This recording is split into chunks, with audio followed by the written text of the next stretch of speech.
आज मैं ओमेगा 3 पर कुछ ख़ास बातें करने वाला हूँ। जैसा कि ओमेगा 3 जैसे ही नाम आता है तो जो लोग हेल्थ से जुड़े हैं, जिन्हें कुछ जानकारियाँ हैं, उन्हें मालूम है कि अगर हमें हेल्दी ब्रेन, हेल्दी हार्ट और हेल्दी जॉइंट चाहिए तो ओमेगा 3 फैटी एसिड लेना ज़रूरी होता है, जिसे हम गुड फैट कहते हैं।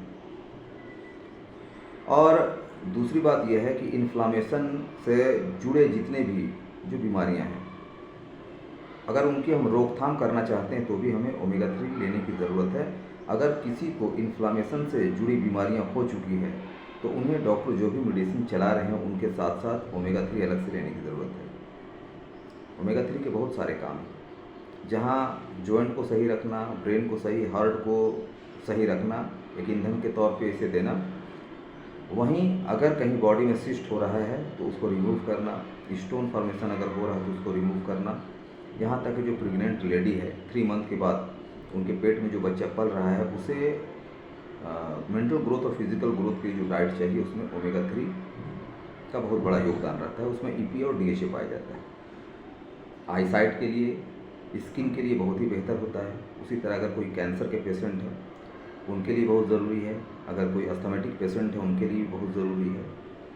तो इस तरह से देखा जाए तो ओमेगा 3 जो है वो एक आदमी को एक 100 आदमी को से हर दिन कम से कम ज़्यादा 1500 mg हर ओमेगा दिन 3 लेना ज़रूरी है। मिलीग्राम तक उसे लेना ज़रूरी होता है। अगर हम इतना नहीं लेते हैं तो हमारे बॉडी में फिर इसकी जब कमी होने लगेगी तो हमारा जॉइंट, ब्रेन और हार्ट जो है वो सही तरीके से काम नहीं करने लगेगा।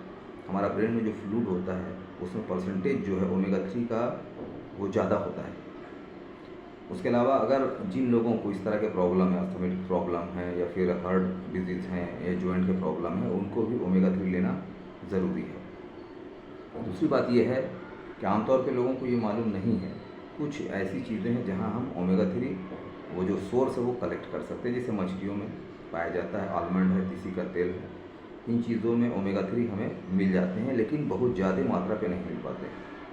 और आज के समय में देखा जाए तो WHO की बात अगर हम मानते हैं तो हवा, पानी, खाना जो भी है अब वो प्रदूषित हो चुके हैं। ऐसे में हमें उसके सब्स्टिट्यूट के तौर पे एक नेचुरल डाइटरी सप्लीमेंट लेने की ज़रूरत पड़ती है। तो जब इस तरह की बातें आती हैं तो लोगों को चाहिए कि वो ऐसे सप्लीमेंट लें जो अप्रूव्ड हो, अप्रूवल के साथ हो। और अगर बेस्ट क्वालिटी की बात हम करें तो आज के टाइम में गूगल में सर्च किया जा सकता है। मार्केट में बहुत तरह के हैं, लेकिन एक अच्छा ओमेगा 3 का सोर्स अगर लेना चाहते हैं तो आप सर्च कर सकते हैं ताकि आपको सही चीज़ें अवेलेबल हो सके।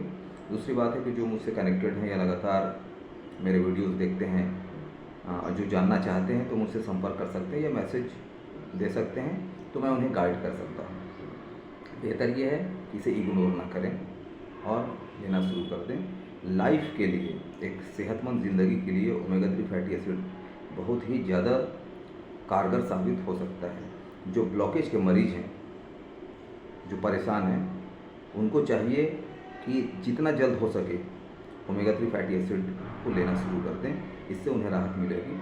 और अगर रेगुलर लेंगे तो मैं समझता हूँ कि उनको इससे छुटकारा भी मिल जाएगा। और जो लोग चाहते हैं कि उनको कभी ब्लॉकेज ना हो, मैं समझता हूँ डॉक्टर नरेश त्रेहान जो इंडिया के एक बड़े हार्ट सर्जन हैं, वेदांता के डायरेक्टर, उनका 2015 का जो स्टेटमेंट है, उनका मानना था कि इंडिया में जितने भी 30 ईयर्स के लोग हैं उनको 40% ब्लॉकेज है।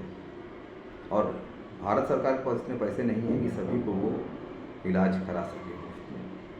तो एक बड़ा रेशियो है और ये दिन ब दिन जो है वो बढ़ता जा रहा है।